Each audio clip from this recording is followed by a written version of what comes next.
Assalamualaikum warahmatullahi wabarakatuh. Salam sejahtera untuk kita semua. Yang terhormat Ibu Dewi Mulyati selaku dosen pengampu mata kuliah Fisika Komputasi. Pada video kali ini kami dari kelompok 7 akan mencoba memaparkan hasil pekerjaan kami mengenai penyelesaian persamaan panas dua dimensi dengan metode beda hingga. Boleh tolong di next slide? Baik. Untuk kelompok 7 terdiri dari anggotanya ada Aisyah Nilam Cahya, Davina Almadias, Fatur Rahmansyah, dan juga Gina Nur Hasanah. Boleh tolong di next slide? Nah, di dalam video kali ini kami akan memaparkan mengenai 4 subbab, yaitu pendahuluan, hasil dan pembahasan, metode yang digunakan, dan juga penutup kesimpulan saran. Boleh tolong di next slide? Nah, mengenai bagian pertama yaitu pendahuluan akan dijelaskan lebih lanjut oleh pemateri selanjutnya. Baik, terima kasih kepada Fatur. Nah, untuk dalam pendahuluan ini ada persoalan fisika dengan metode yang dipilih. Nah, metode yang dipilih itu adalah persamaan diferensial, khususnya pada persamaan diferensial parsial. Nah, apa sih persamaan diferensial? Nah, persamaan diferensial adalah satu persamaan yang memuat turunan terhadap satu atau lebih dari variabel-variabel bebas atau independent variables. Nah, pada suatu benda dikatakan isotropik jika aktivitas termal pada setiap titik dalam benda tidak bergantung pada arah aliran panas yang melalui titik tersebut. Kemudian dalam benda isotropik itu dapat ditemukan dan menyelesaikan persamaan diferensial parsial. Boleh di next? Kemudian ada alasan kami memilih topik PDP ini. Nah, alasan itu dengan metode persamaan diferensial dengan metode beda hingga itu selain sederhana dan dapat mudah dipahami, metode ini juga efektif dalam menangani persamaan diferensial. Salah satunya pada penelitian untuk menyelesaikan persamaan panas secara konveksi difusi pada koordinat silinder.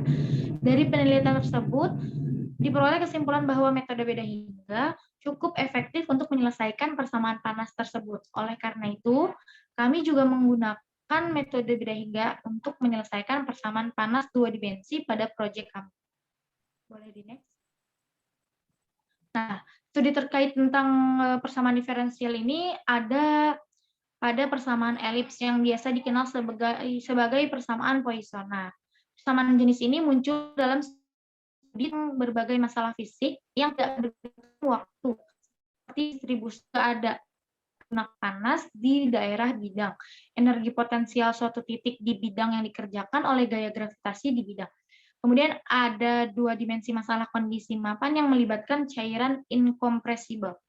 Boleh di next? Nah, kemudian ada tujuan proyek. Nah, proyek ini itu dilakukan untuk menyelesaikan permasalahan fisika terkait panas dua dimensi menggunakan metode beda hingga dengan output berupa animasi yang bisa memberikan beberapa variasi, kemudian menganalisis hasil yang diperoleh setelah program dijalankan. Boleh di next? Untuk selanjutnya akan dipaparkan oleh pemateri berikut. Selanjutnya metode akan dipaparkan oleh saya. Yang pertama ada penurunan rumus metode numerik. Nah, di sini kita membahas tentang metode beda hingga untuk persamaan panas, di mana terdapat dua dimensi, yaitu ruang X dan Y. Persamaan dua dimensi itu bisa terlihat pada slide berikut, di mana terdapat syarat batas dari panas dua dimensi dan ada juga syarat awalnya. Untuk selanjutnya di sini ada suatu diskretasi beda hingga untuk persamaan panas yang bisa dituliskan pada persamaan tersebut, dan di sini merupakan penurunan rumusnya yang terdapat substitusi dan juga permisalan. Nah, untuk solusi akhirnya terlihat di sini yang paling atas ini, di mana kita persamaan tersebut berlaku pada I sama dengan 1 sampai dengan N-1, dan J sama dengan 1 hingga M-1, dan N sama dengan 1, 2, dan seterusnya. Kemudian untuk menyelesaikan persamaan panas itu juga diperlukan syarat tambahan, yaitu syarat awal dan juga syarat batas, di mana kita bisa misalkan ambil syarat awal tersebut dari persamaan yang ini. Kemudian untuk syarat batasnya yaitu pada bagian berikut ini, di mana XI-nya sama dengan I delta X untuk I sama dengan 0 sampai N, dan YJ sama dengan J delta Y untuk J sama dengan 0 hingga M. Untuk selanjutnya ada algoritmanya. Untuk algoritmanya yang pertama kita membuat fungsi perhitungan. Di sini kita mendefinisikannya sebagai calculate U, dan di dalam definisi ini terdapat pengulangan yang akhirnya akan dikembalikan lagi kepada U. Untuk selanjutnya ada mendefinisikan untuk membuat fungsi grafik panas dengan mendefinisikan plot heat map U underscore K, K. Di sini juga terdapat fungsi grafik yang nantinya bakal dikembalikan juga ke PLT-nya. Kemudian yang terakhir ada mendefinisikan fungsi animasi dengan mendefinisikan animate K. Nah, untuk program utamanya setelah memulai, kami mengimport library ada NumPy, SNP, kemudian Matplotlib, kemudian juga ada library time, kemudian mencetak judul, menginisiasi time consumption-nya, kemudian juga menginisiasi data-data yang kita punya dengan kondisi awal dan kondisi batas, kemudian ada membuat format perhitungannya juga, dan memanggil fungsi-fungsi yang sudah kami buat tadi, seperti fungsi perhitungan dan fungsi animasi, kemudian menyelesaikan. Nah, untuk source code-nya ini seperti yang sudah tadi dijelaskan, mengimport, kemudian membuat pendefinisian, dan terakhir ada mencetak.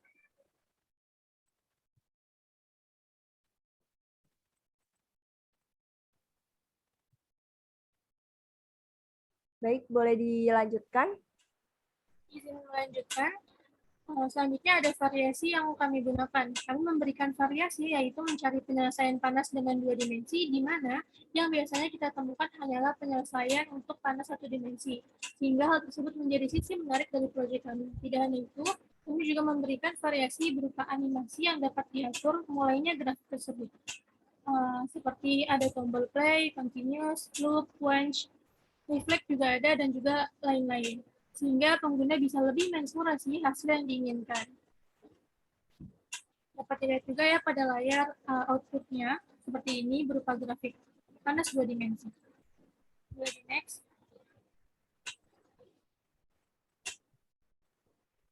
Kemudian program ini menggunakan 2 library utama, yaitu NumPy dan juga Matplotlib. Pertama, kami menggunakan NumPy, yang itu berfungsi untuk proses komputasi numerik. Pada data cocok untuk melakukan akses secara acak, dan elemen array merupakan sebuah nilai yang independen sehingga penyimpanannya dianggap sangat efisien. Lalu yang kedua ada library Matplotlib. Nah, ini membantu kami untuk melakukan visualisasi data. Boleh di next.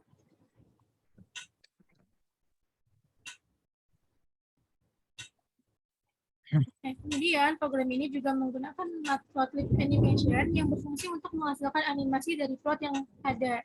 Kemudian ada funct animation, ini berfungsi untuk mewakili plot pada grafik yang digambar ulang tiap pemanggilan fungsi update, dan juga ada library time yang berfungsi untuk mencetak waktu yang dibutuhkan atau time consumption-nya gitu sampai programnya selesai. Boleh di next. Oke, untuk hasilnya bisa dilihat ya pada tampilan layar. Ada grafik panas 2 dimensi dengan variasi animation tombol-tombol seperti yang ada pada gambar.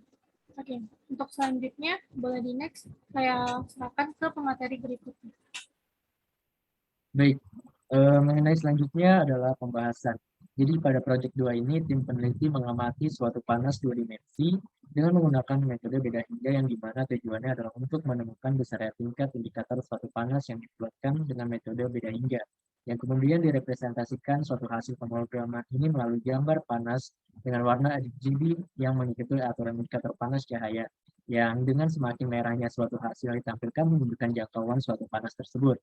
Nah, berdasarkan hasil penelitian yang telah dilakukan, jika dilihat dari sisi penyusunan algoritmanya, dapat dilihat bahwa dalam penyusunan program ini membuat 3 komponen algoritma utama, yaitu Yang pertama adalah dilakukan pembuatan fungsi komponen perhitungan, di mana hal ini memasukkan perhitungan rumus dengan metode beda hingga sebagai penghitung panasnya, dan kedua adalah dengan membuat fungsi grafik panas. Hal ini adalah komponen yang dibuat untuk mengubah data hasil perhitungan yang kemudian direpresentasikan melalui grafik, di mana pada grafik tersebut telah disusun sebagai tampilan untuk memperlihatkan data panas hasil perhitungan yang telah dilakukan. Dan komponen terakhir yaitu ketiga adalah tim peneliti menambahkan suatu pembuatan animasi, di mana hal ini sebagai tambahan agar data yang direpresentasikan dapat dipahami dengan lebih menarik dan jelas, serta akan mendapatkan visualisasi yang menarik. Selanjutnya, boleh tolong di next slide. Selanjutnya, jika ditinjau dari sisi time consumption, dapat dilihat bahwa untuk mengetahui time consumption ini dilakukan mengimport time ke dalam library, dan juga selanjutnya melakukan perintah start untuk trend versus time dan mencetak time consumption, dan didapatkan hasil bahwa untuk menjalankan program perhitungan ini hanya membutuhkan waktu sekitar 3,743 second. Boleh tolong next slide. Dan jika ditinjau melalui cost consumption-nya, seperti yang kita tahu dari hasil penelitian ini dapat bahwa semakin besar ukuran langkahnya, maka semakin besar atau lambat waktu yang diperlukan untuk program. Dan juga apabila dilihat dari step size-nya, semakin besar step size yang digunakan, maka juga semakin akurat dia. Jadi juga dapat ditinjau juga melalui kesalahan relatif atau error-nya yang semakin kecil, yang apabila mendekati nilai true value-nya, maka kesalahan relatifnya itu semakin kecil, dan ini menunjukkan bahwa perhitungan itu mendekati keakuratan yang besar. Boleh tolong di next slide.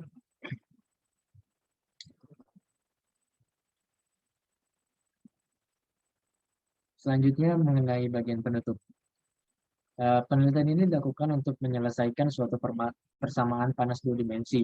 Dalam penelitian ini, tim peneliti menggunakan suatu metode beda hingga untuk mencari nilai panas dua dimensi tersebut. Dalam penelitian ini, tim peneliti melakukan kalkulasi dengan bantuan komputasi program Python. Dan juga dalam penelitian ini, peneliti menambahkan tampilan grafik dan animasi untuk menunjukkan data yang telah diperhitungkan. Dan selanjutnya dalam penelitian ini didapatkan hasil waktu yang diperlukan dalam menjalankan program penyelesaian persamaan panas dua dimensi ini hanya sebesar 3,743 second dengan suhu sebesar 6,125 satuan waktu. Selanjutnya dari tim peneliti ini, kami memberi saran untuk mendapatkan hasil yang maksimal sesuai dengan yang seharusnya. Sebaiknya dalam melakukan komputasi diperhatikan kembali mengenai pengelompokan variabel, inisiasi rumus, dan juga proses perhitungannya. Dan tadi juga sudah dipaparkan beberapa referensi dari penyusunan penelitian ini. Sekian dari pemaparan kelompok 7 mengenai materi persamaan, penyelesaian persamaan panas dengan metode beda hingga. Apabila ada kekurangan atau kesalahan, mohon dimaafkan. Saya selaku moderator mengucapkan terima kasih dan assalamualaikum warahmatullahi wabarakatuh.